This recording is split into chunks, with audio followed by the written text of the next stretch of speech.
Welcome, Starfinders! What's going on, guys? My name is Cody. This is Taking20, a channel about all things role-playing games. In this video, I'm going to be diving into mystic spells and talking about which spells are the worst spells and which spells are the worst mystic spells. So, I hope you guys are ready. Let's get started.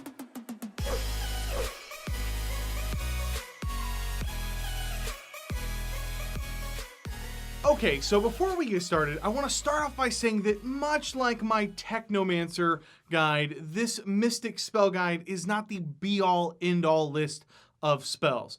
Please do not take this as absolute fact. This video is simply meant as a jumping off point for people who are looking for guidance on which spells to pick. You won't be gimping your character if you select different spells than the one I mention here. Okay, so let's dive into 0 level spells. Right off the bat, I want you to ignore everything that I just told you and take Detect Magic. This is probably the single most important spell in the game. Knowing whether a jade statue is a simple jade statue or one radiating magic might just be the difference between life and a gruesome, horrible death. So trust me when I say take Detect Magic. Just do it. Okay, another really fantastic 0 level spell is Daze. Much like the Technomancer, Daze is still every bit as good in the hands of a mystic. But again, I do recommend that you take this spell early and not late, as the later you take it, the less useful it will become to you. And I have 2 more choices here that really stand out as the best. These are Stabilize and Fatigue. As a mystic, you end up with 6 cantrips, and I would really recommend that you try to find a place to squeeze in Stabilize. You may never need it, but if you do, your party will be grateful that you have it. And Fatigue is surprisingly effective at low levels.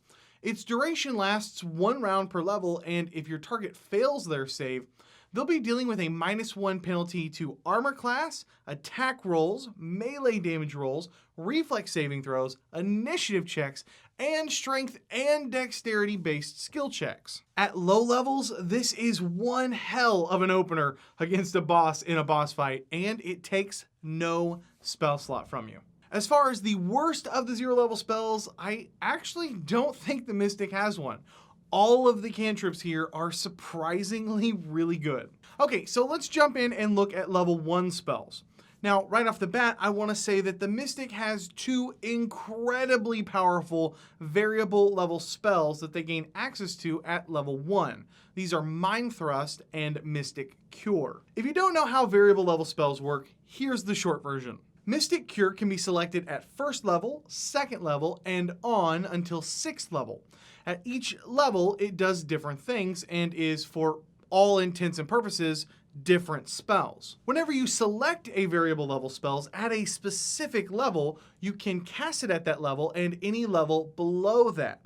But if you choose the spell again as a known spell at a higher level later, you then free up your lower level spell known and may take a different spell in its place. So if we selected Mystic Cure as a 2nd level spell, we could cast it as a 2nd level spell with a 2nd level spell slot, or as a 1st level spell with a 1st level spell slot. Then, if we chose Mystic Cure again when we're granted access to 3rd level spells, we could cast it at 1st, 2nd, or 3rd level, and we would then be given the chance to trade our 2nd level Mystic Cure out for another 2nd level spell. Now, before I talk about the rest of the 1st level spells, I want to give a big thank you to my sponsor for this video, Miniature Market. If you guys have never checked out Miniature Market before, I highly recommend that you do. I've been shopping with Miniature Market for a few years now, and they continue to impress me with just how much they discount their games and how big their selection is. Board games, tabletop miniatures, trading card games, role-playing games. Miniature Market is the place to go if you are a gamer like me. And guys, I'm serious about the discounts. They are significant. And of course, if you want to snag some discounts on the full Starfinder lineup or anything Dungeons & Dragons 5e, be sure to check out the link down in the description below. It'll take you guys right to everything Starfinder, and it'll let Miniature Market know that I sent you over. Okay, so when I was going over the spells for the Mystic, I quickly realized that Mind Thrust and Mystic Cure may be the best spells that you can take at every single level. I'm serious, if you took them every time you gained access to a new tier of spells, you would still have a very effective caster. But because that would make for a pretty awful video, and because you'll need at least a few good choices to replace the lower level variable spells with, I'm not going to just continue to cover them. Mind Thrust is a solid ranged single target spell if you want to throw some hefty damage, and Mystic Cure is the single best way to heal injured party members in the entire game. Not to mention that it gives you the chance to bring a party member back to life starting at level 4. Just simply two incredible spells. Beyond those, the next two best level 1 spells are Charm Person, which is effective from level 1 all the way up to level 20, and Wisp Ally. The Mystic's spell list is so deep early in the game, and Wisp Ally is insanely good. It lasts 1 round per level and has no saving throw. It just interferes with your opponent. And you can direct it to someone else if you want, and it follows them automatically if they move. You just cast it and decide if you want to lower your opponent's AC or if you want to make it harder for them to hit you. It's incredible. And finally, as for the worst level 1 spell for the Mystic, I'm going to go with Mind Link. The strange thing is I actually think that this is a good spell, but the fact that a Mystic gets to cast this at will at 2nd level with a very, very minor drawback makes taking this spell just a really bad choice. Okay guys, let's look at level 2 spells for the Mystic. So here's the deal.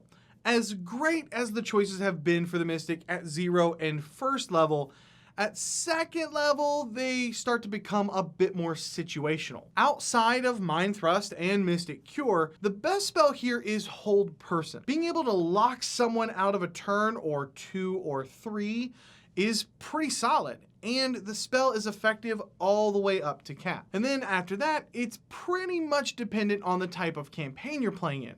Zone of Truth is great in a campaign with a bit of mystery or espionage, while Command Undead is obviously better elsewhere. As far as bad choices go, we have a few vying for that honor at level 2.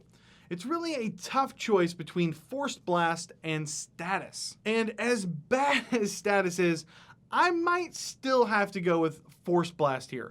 2d6 damage and maybe move your targets back 5 feet, 10 feet if you're really lucky.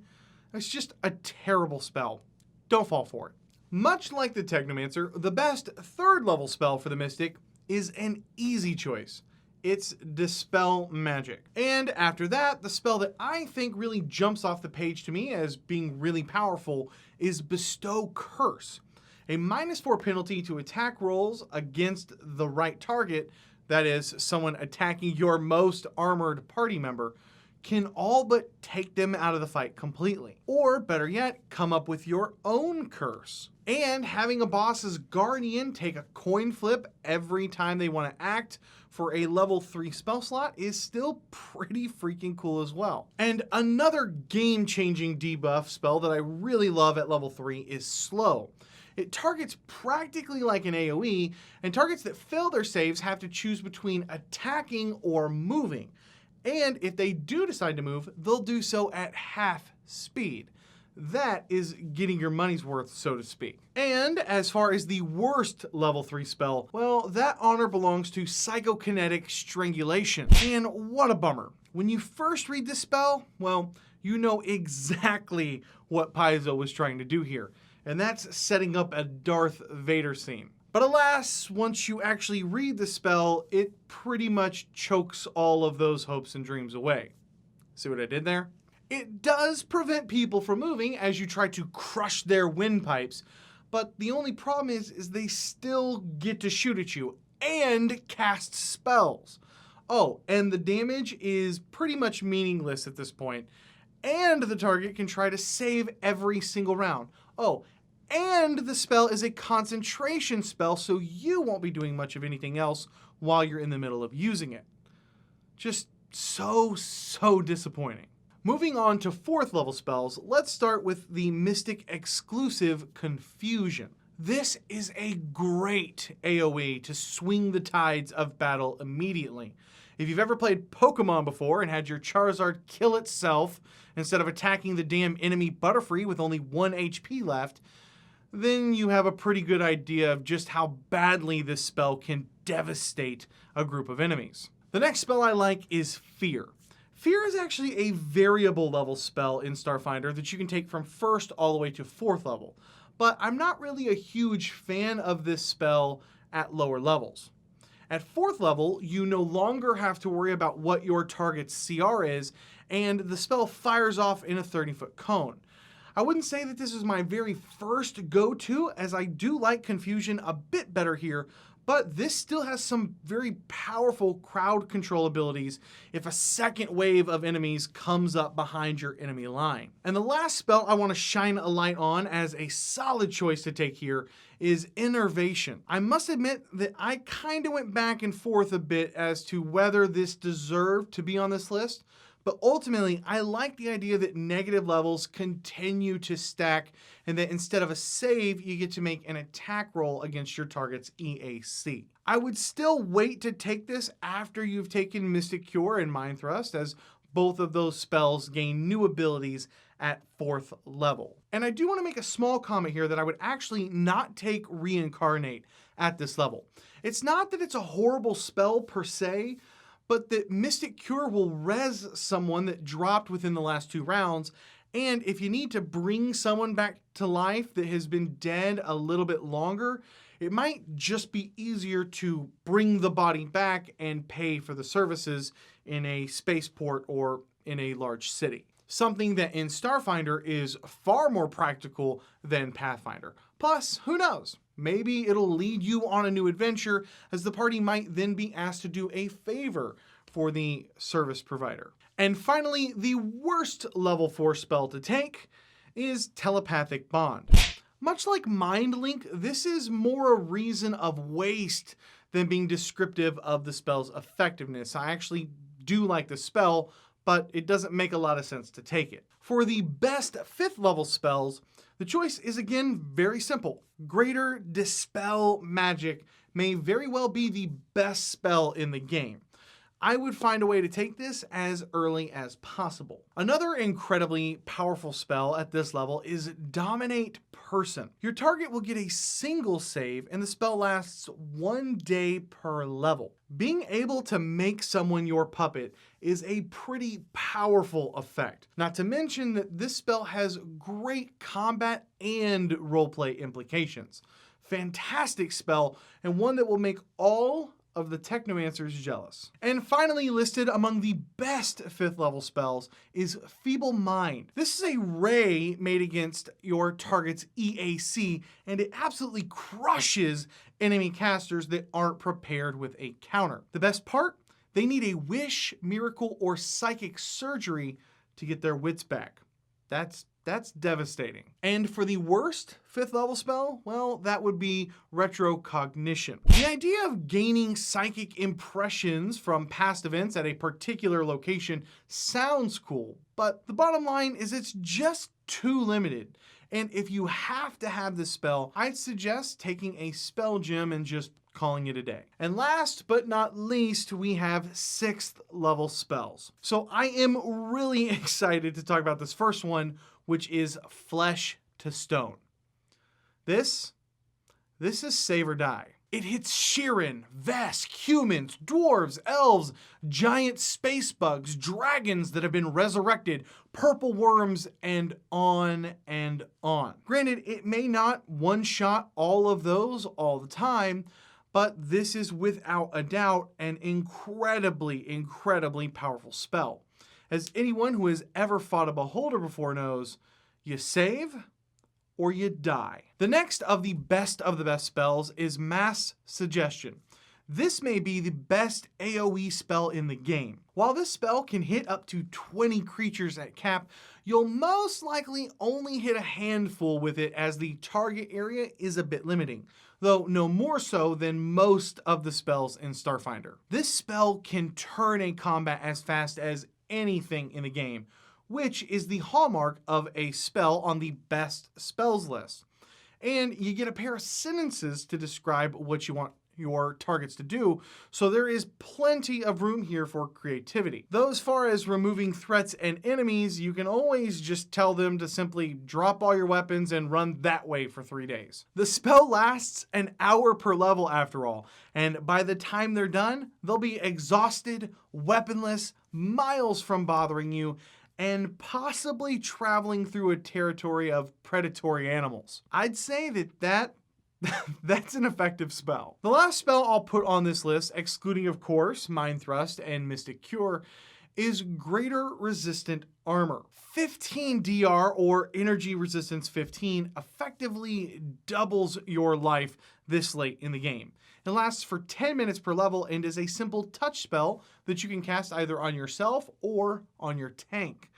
The bottom line is it's a solid spell that will always be useful to you whenever you need it. And finally, we have our worst level 6 spell.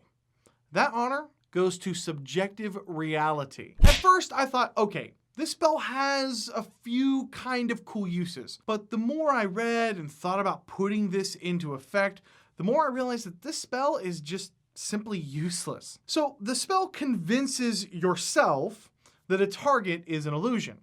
This lets you pass through the target freely. But while its attacks only do half damage to you, its spells affect you normally. In addition, you can't harm it in any way. So in essence, you can't do anything. So if you use this in, say, negotiations, you could still be eviscerated by your target's magic spells. And it only targets one person or object. So if the person you wanted to negotiate with had even a single crony, you're in a lot of trouble. You can't pass through walls, so they could always just take you prisoner and wait for the spell to wear off. So really, there's no use for the spell there at all. Now, what if you use this in combat? So in the middle of the throes of battle, you make it so that the boss can deal only half damage to you with his gun. But you can't really contribute much unless you cast spells at his thugs, which, by the way, can attack you as normal. So obviously, that's not going to do anything. I really don't get it. Much like Shadow Walk, I'm really hard-pressed to find a situation where taking this spell makes any sense. And there you have it, the best and the worst mystic spells in Starfinder. What do you guys think? What did I miss? What do you think I got wrong? Which spells do you think should have made the cut? I look forward to arguing with you in the comments down below. Also guys, be sure to check out the video's description for a full guide to all of the coverage here for Starfinder on the channel. Seriously, I just released 14 videos for Starfinder Week, plus I'm releasing a whole bunch of additional Starfinder videos. And if you want to know what those are, you can simply just go down to the description and click the links. It'll take you right to each of those videos. So if you're looking for a place to keep up with everything Starfinder, I've got you covered. If this is your first time here and you love role-playing games as much as I do, I'd love to have you subscribe. Every week I'll be putting out new videos on GM tips, player tips, tutorials, and more. So if that sounds like something you might be interested in, just hit that subscribe button down below and come join us. Once again, I want to give a special thank you to my sponsor, Miniature Market, for making these videos possible. And thank you guys so much for watching. My name is Cody, and may your games be filled with awesome memories and even better friends. I'll catch you guys next time.